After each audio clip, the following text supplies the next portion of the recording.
मैं अल्पसंख्यक आयोग और उनकी पूरी टीम को बहुत बधाई देता हूं, बहुत शुभकामनाएं देता हूं। आज का दिन वास्तव में बड़ा विशेष दिन है। अखंडता और एकता के संरक्षण व संवर्धन हेतु मौलिक कर्तव्यों को, जो हमारे मौलिक कर्तव्य हैं, उनको याद करने का दिन है। ये हमारा देश विभिन्न संप्रदायों, भाषा, बोलियों, संस्कृतियों से आच्छादित है। अभी मैं 2 दिन पहले एक उत्तराखंड के प्रशासनिक अधिकारियों का 3 दिन का मीट चल रहा था। उस मीट में हमने देखा कि जो अपने कल्चरल प्रोग्राम होते हैं, उस कल्चरल प्रोग्राम में उत्तराखंड का गाना प्रस्तुत किया गया और वो जो सदस्य होते हैं, उन्हीं के पारिवारिक सदस्य, वो भी या जो भी उसमें मेंबर होंगे, उनके अलावा कोई उसमें अपना पार्टिसिपेट नहीं कर सकता, कोई भी अपना प्रस्तुतिकरण नहीं कर सकता। तब मैंने देखा कि उत्तराखंड का एक गाना, जिसमें एक मिजोरम की महिला, एक झारखंड की महिला, एक बिहार की महिला, वो अपना इतना शानदार प्रस्तुतिकरण दे रहे थे कि सच में यही हमारे यहाँ विविधता में एकता है। अलग प्रकार की भाषाएं, अलग प्रकार का रहन सहन, अलग प्रकार का कल्चर, लेकिन उसके बाद भी अनेकता में एकता, यही है हमारे भारत की विशेषता। और अनेकता में एकता का यही सूत्र हम सबको एक सूत्र में पिरोने का काम करता है। और हमारी संस्कृति में कहा गया है, सभी पंथ मार्ग संप्रदायों का सम्मान करने की रही है। हमारे ग्रंथों में भी कहा गया है, सत्यम एकम विप्रा बहुधा वदंती, अर्थात सत्य एक है और विद्वान लोग उसे अलग अलग तरीके से उसकी व्याख्या करते हैं। सभी भाषाएं, सभी प्रकार के विद्वान, सभी प्रकार के धर्म को मानने वाले, सभी की बातें एक ही हैं, बस उसकी व्याख्याएं अलग अलग हैं। राष्ट्रीय एकता व अखंडता के लिए धार्मिक क्षेत्रीय विविधता के अनुरूप जो हमारा सांप्रदायिक सद्भाव है तथा भाईचारे की भावना है, उसको प्रोत्साहन देना है। और जैसा सादाब शम्स ने कहा कि न कोई अल्पसंख्यक न कोई बहुसंख्यक, सबकी जो दीवार है वो दीवार समाप्त होनी चाहिए। और हम लोग इस बात को मानते हैं। भाइयों बहनों, हमें याद करना चाहिए वो कालखंड। देश की आज़ादी के 75 साल पूरे हो गए। हम आज़ादी का अभी हमने अमृत महोत्सव मनाया है और तमाम ऐसे आज़ादी को पाने के लिए, आज़ादी के लिए जिन्होंने संघर्ष किया, अपनी जवानी लगाई, अपनी जिंदगानी लगाई, अपने प्राणों का बलिदान कर दिया, अपनी शहादत दे दी, तब जाके भारत आजाद हुआ था। और इन 75 सालों में हमने तमाम उपलब्धियां हासिल की है, तमाम प्रकार के नए नए आविष्कार हमने किए हैं, हम तेजी से आगे बढ़े हैं। वहीं जहां हम अल्पसंख्यकों की बात करते हैं, उसमें आज जहां अल्पसंख्यकों में हमारा मुस्लिम समाज आता है, हमारे अन्य समाज आते हैं, लेकिन एक बड़ा तबका, अगर हम मुस्लिम आबादी की बात करें या मुस्लिम समाज की बात करें, तो देश के अंदर जो सरकारें लंबे समय तक रही हैं, यानी जिनका अधिकांश कालखंड इस आज़ादी के बाद का रहा है, 55 सालों का, 55 साल इस देश के अंदर एक पार्टी का शासन रहा है। और इन 55 सालों में भी एक परिवार का शासन रहा है लंबे समय तक, 50 सालों से अधिक समय तक। आखिर क्या कारण रहा कि आज हमको, अभी हमारे डॉक्टर साहब ने जो है यहाँ पर निःशुल्क कोचिंग वाली क्लासें, तमाम प्रकार की छात्रवृत्तियां, अभी डॉक्टर जैन साहब बता रहे थे 19 लोगों ने 19 लोगों ने सरकार के द्वारा जो सहायता दी गई है, छात्रवृत्ति दी गई है, उससे एमबीबीएस की पढ़ाई पूरी करी है। अगर यह सब काम आजादी के तत्काल बाद शुरू हो जाता तो वो लोग जो आज शिक्षा की मुख्य धारा हो या विकास की मुख्य धारा हो, उस धारा में पीछे नहीं छूटते। केवल लोगों को भरमाने का काम हुआ है, केवल लोगों के बीच में गलतफहमियां पैदा करने का काम हुआ है, लोगों के बीच में संदेह पैदा करने का काम हुआ है। मैं पहली बार विधानसभा का चुनाव लड़ा था, जब मैं खड़ा हुआ तो मेरे क्षेत्र में काफी बड़ी आबादी मुस्लिम है। उनके बीच में कहा गया कि जो है यहां से अगर जीत गए, ये पार्टी जीत गई तो यहां बलवा हो जाएगा, यहां दंगा हो जाएगा। ये खतीब अहमद बगल में बैठे जानते हैं, वहां से यहां के हालात बदतर हो जाएंगे सीमा जी। और मैं सच बताऊं तो मेरे जीतने के बाद एक भी ऐसी घटना नहीं हुई जिसमें धार्मिक उन्माद हुआ। एक घटना नहीं हुई। बिल्कुल सब मिलजुल कर रहते थे। जो हम कहते थे कि ये हमारा क्षेत्र कौमी एकता का गुलदस्ता है, तो कौमी एकता के रूप में और भाईचारा मजबूत हुआ। छोटे छोटे रेडी लगाने वाले, फेरी लगाने वाले, फेरी लगाने वाले, ऐसे लोगों को कुछ असामाजिक तत्व परेशान करते थे। तस्लीम अहमद बैठा है यहां पर, जानता है अच्छी तरह से। हमारे इकबाल सिंह भी बैठे हैं, जानते हैं। मजहर नईम बगल के हैं हमारे। तो जगह जगह हम लोगों ने शांति व्यवस्था करी। भाइयों बहनों, हमको बहुत लंबा अगर मैं बोलना है तो बहुत लंबा मैं बोल सकता हूं, लेकिन मैं आपको बताना चाहता हूं, देश के प्रधानमंत्री के रूप में जब से नरेंद्र मोदी जी ने कामकाज संभाला, पूरे देश के अंदर विकास का पैमाना किसी की जाति, किसी के धर्म, किसी के पंथ, किसी के मजहब के आधार पर तय नहीं हुआ। विकास का पैमाना सबका साथ, सबका विकास, सबका विश्वास और सबका प्रयास, इसके आधार पर तय हुआ है। अब देखिए, आज उज्ज्वला गैस योजना चली, उज्ज्वला योजना चली, इस आधार पर उसका सिलेंडर नहीं मिला कि कौन हिंदू है, कौन मुस्लिम है, कौन सिख है, कौन ईसाई है, कौन फारसी है या कौन जैन है, बौद्ध है। उसका एक ही मानक था कि किसको जरूरत है, कौन समाज में पीछे छूटा हुआ है। इसी प्रकार से स्वच्छ भारत अभियान चलाया गया। शौचालय इस आधार पर नहीं दिया गया कि किसकी पहुंच ज्यादा है, किसकी सिफारिश ज्यादा है, किसके यहां से वोट ज्यादा मिलने वाले। उसका भी मानक केवल यही था कि क्राइटेरिया में कौन आ रहा है, जो क्राइटेरिया निर्धारित है उसमें कौन आने वाला है। प्रधानमंत्री आवास योजना चली है कि हर व्यक्ति को पक्का मकान मिलेगा।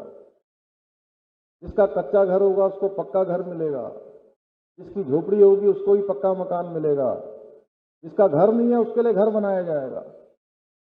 उसका भी मानक यही रखा गया कि कौन इस क्राइटेरिया में, कौन इस औपचारिकता में जो फिट बैठेगा उसको मकान मिलेगा, उसके लिए पक्का मकान मिलेगा। अभी हर घर नल, नल से जल योजना चल रही है। हर किसी को नल से जल की सुविधा वह भी उसी को मिलेगी जो उसके लिए जरूरतमंद होगा। राशन दिया जा रहा है, अभी राशन दिया जा रहा है कोरोना महामारी में, वह भी इस आधार पर नहीं दिया जा रहा है कौन किस मजहब का है, कौन किस पंथ का है। वह राशन भी उसको दिया जा रहा है जिसको वास्तव में उसकी जरूरत है। देश के 80 करोड़ लोगों को दिया जा रहा है। ये दिन जहां हमको अल्पसंख्यकों के अधिकार का दिन है, वहीं हमको यह भी कहीं न कहीं सोचना पड़ेगा, यह भी कहीं न कहीं चिंतन करना पड़ेगा किस प्रकार से देश के अंदर सबका साथ, सबका विकास, सबका विश्वास और सबके प्रयास के आधार पर चल रहा है। आज पूरी दुनिया के अंदर भारत का मान सम्मान बढ़ा है, हमारे देश की पहचान बढ़ी है, दुनिया के देशों में हमारा एक विश्वास बढ़ा है। और पहले का भारत अपनी जो बात थी वैश्विक मंचों पर अपनी बात भी नहीं कर पाता था।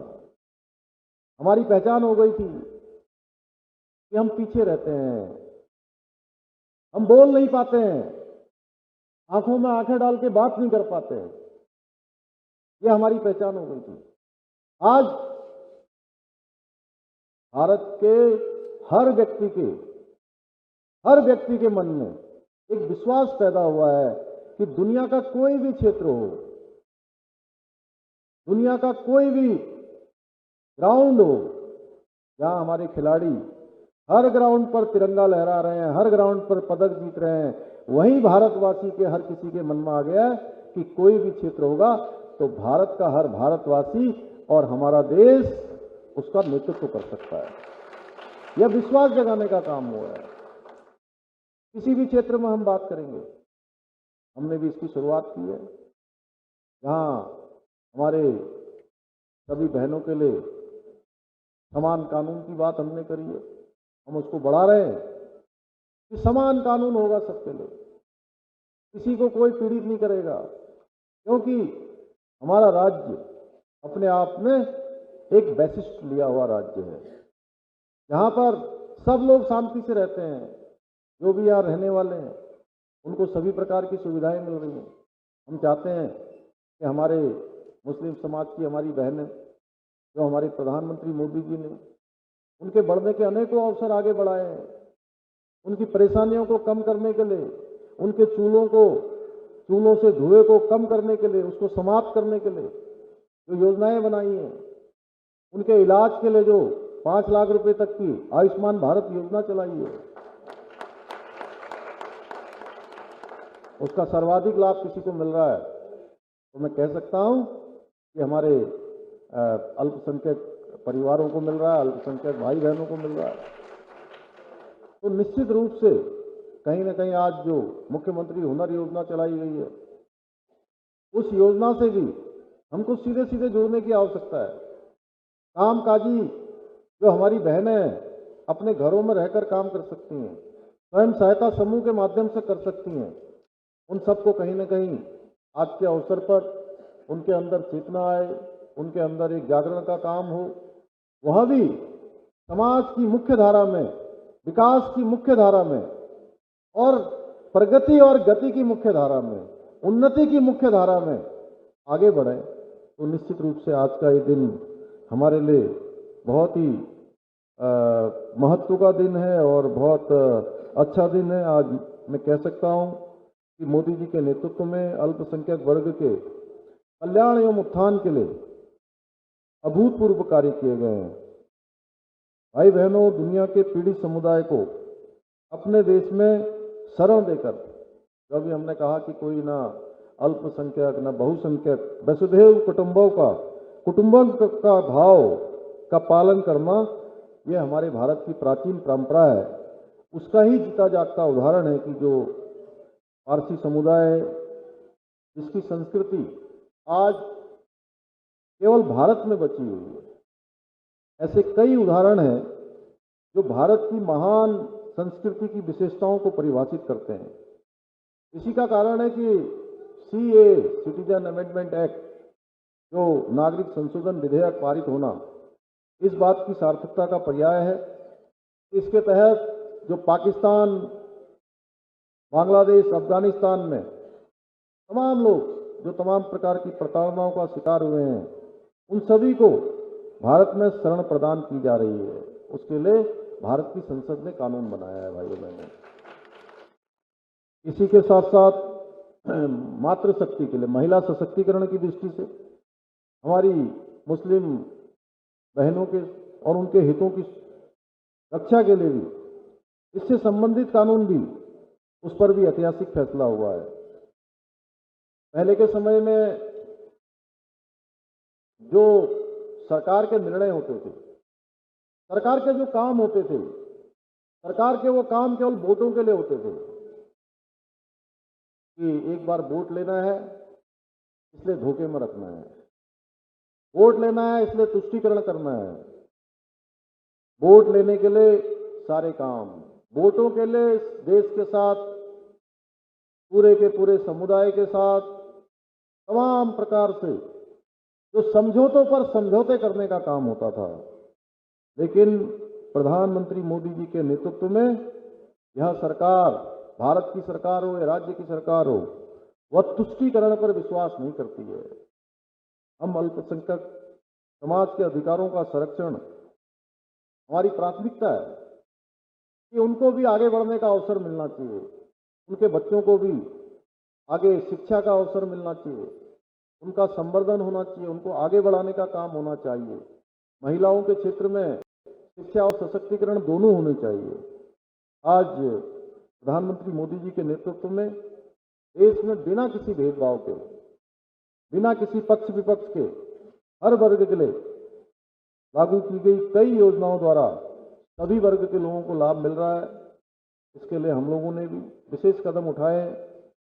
जहां विभिन्न प्रतियोगी परीक्षाओं में अल्पसंख्यकों का प्रतिनिधित्व बढ़ाए जाने एवं अल्पसंख्यक छात्र छात्राओं को प्रोत्साहित किए जाने हेतु मुख्यमंत्री अल्पसंख्यक प्रोत्साहन योजना हमने प्रारंभ की है। अल्पसंख्यक समुदाय के परिवारों को, परिवार के मेधावी जो छात्र एवं छात्राएं हैं, जो बेटे बेटियां हैं, उनके लिए विशेष अनुदान भी उपलब्ध कराया जा रहा है।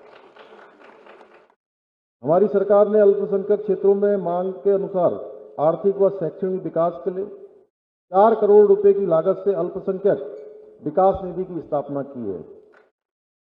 वहीं जो हमारे आधुनिक शिक्षा के विस्तार के लिए कंप्यूटर जैसे आवश्यक उपकरणों की उपलब्धता भी शिक्षा संस्थानों में सुनिश्चित की है।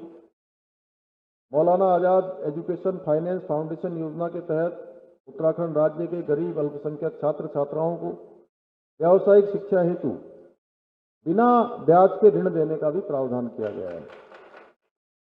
भाइयों बहनों, ऐसे अनेकों योजनाओं के माध्यम से हमारी सरकार अल्पसंख्यक भाई बहनों की समस्याओं को दूर करने के लिए लगातार प्रयास कर रही है। हमने संकल्प लिया है कि हम लगातार इस दिशा में काम करेंगे और सभी नागरिकों के अधिकारों व हितों की रक्षा के लिए हम संकल्पबद्ध हैं। हम प्राथमिकता के आधार पर इन सभी क्षेत्रों में आगे बढ़ेंगे।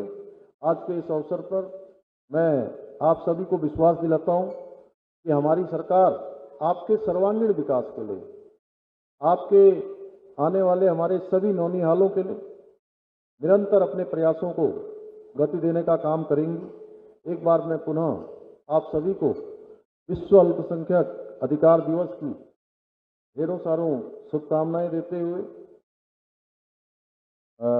बहुत आप सबका धन्यवाद करते हुए और यह भी मुझे बताते हुए प्रसन्नता हो रही है कि हमारी सरकार ने कलियर शरीफ में 50 बेड का हॉस्पिटल भी स्वीकृत किया है। उसकी धनराशि भी आ गई है और जल्दी ही यूनानी मेडिकल कॉलेज वहाँ पर बनेगा, उसका जल्दी ही हम लोग शुभारंभ करने वाले हैं। तो पुनः मैं सभी को एक बार बधाई देते हुए, आयोजकों को बधाई देते हुए, विशेष रूप से डॉक्टर जैन साहब आज जिनके विशेष अनुग्रह पर ही हम सब लोग आज आप सबके बीच में आए और सभी लोगों से मिलने का अवसर प्रदान हुआ, इनको भी मैं धन्यवाद देते हुए, सबको शुभकामनाएं देते हुए अपनी बात को समाप्त करता हूं। बहुत बहुत धन्यवाद।